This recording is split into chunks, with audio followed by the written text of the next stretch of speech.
Somewhere in western Russia, under snow and industrial haze, a production line is running 24 hours a day. They're not building cars, they're not building tractors, they're building the Su-34M Fullback tactical bomber, one every few weeks now. NATO counted 4 new airframes in October, 6 in November. Projections for December are even higher. This is mass production of a weapon system that can strike targets 1,400 kilometers away with precision-guided munitions. And every single aircraft delivered to an operational squadron forces European air defense planners to recalculate coverage, reassess interceptor stockpiles, and confront a reality their systems were never sized for. Russia isn't just building bombers, they're building them faster than NATO can expand defenses to stop them. And that imbalance, that's what keeps military analysts awake at night. The hum of turbofan engines echoes across the frozen tarmac of Novosibirsk, December 2025. Inside one of Russia's most secure aircraft manufacturing facilities, something rare is happening. Assembly lines that once delivered 4 aircraft per year are now operating at triple capacity. New hangars, expanded logistics yards, test flights happening almost daily. NATO reconnaissance satellites noticed it months ago. Analysts watched electromagnetic activity increase, supply shipments multiply, flight testing accelerate. What they're witnessing is not a routine upgrade program. It's the largest expansion of Russian tactical bomber production in 3 decades. And it matters because the Su-34M isn't experimental. It's not a concept aircraft. It's a combat-proven platform that Russia systematically rebuilt using years of battlefield data. The story begins with the original Su-34, which entered service in 2014 to replace the aging Su-24. What made it unique wasn't speed or stealth, it was design philosophy. Instead of tandem seating, Russia chose a side-by-side cockpit. Pilot and weapons officer share identical displays, enabling faster decisions and fewer errors during high-stress missions. Combat validated the concept. Crews reacted faster, coordination improved, fatigue dropped. Even more unusual was the armored cockpit. A titanium shell surrounds the crew, capable of stopping cannon fire and missile shrapnel. This wasn't theoretical protection. It saved lives repeatedly in Syria and Ukraine, allowing damaged aircraft to return home.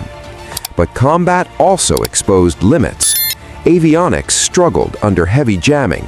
Radar resolution lagged. Navigation degraded when GPS was denied. Electronic warfare systems worked, but not against the most modern threats. That's where the Su-34M enters the picture. This isn't a cosmetic upgrade. The avionics were rebuilt from the ground up.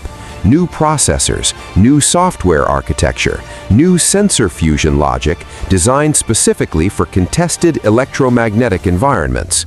The upgraded radar operates across multiple frequency bands, dynamically shifting when jamming is detected.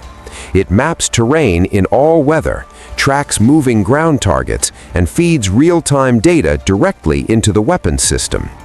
Electro-optic sensors now fuse infrared, television, and laser data into a single coherent targeting picture. The aircraft doesn't just see targets, it verifies them, cross-checking sensors automatically and flagging uncertainty before weapons release. This automation matters. It reduces crew workload, it speeds decision-making, and in modern air combat, seconds decide survival. Navigation received an equally critical overhaul. The Su-34M no longer depends on GPS. Instead, it uses inertial navigation backed by terrain-matching radar. The aircraft compares radar maps of the ground below with stored terrain data, correcting position errors continuously. This allows precise navigation even in complete satellite denial, a scenario NATO planners know is inevitable in high-intensity conflict. Range extension came from multiple improvements working together. More efficient engines reduce fuel consumption. Conformal fuel tanks add capacity without increasing drag. Internal space freed by digital avionics is repurposed for fuel. The result is a combat radius of roughly 1,400 kilometers, about 300 kilometers more than earlier variants. That extra reach matters. It allows strikes deep into Eastern Europe without forward basing, reducing exposure and increasing survivability. Electronic warfare is where the Su-34M becomes truly dangerous. The latest Kibini electronic countermeasures doesn't just jam radars, it deceives them. It analyzes incoming signals, identifies radar type, and generates tailored responses in real time. It can create false targets, alter perceived speed and direction, corrupt tracking data, break missile locks. Missile launch detected? The system reacts instantly. Infrared sensors spot the plume. Radar warning receivers detect seekers. Countermeasures deploy automatically, faster than any human could respond. This changes survivability math. The aircraft defends itself while the crew focuses on the mission. Weapons integration completes the picture. The Su-34M carries Russia's full modern strike arsenal: Kh-38 missiles, Kh-59 cruise missiles, anti-radiation weapons, guided bombs, and most importantly, UMPK glide kits. UMPK converts unguided bombs into precision glide weapons at a fraction of the cost of traditional PGMs. Released from altitude, they glide up to 60 kilometers, allowing strikes from outside most air defense engagement zones. This creates an economic problem for defenders. Interceptors cost millions. UMPK kits cost thousands.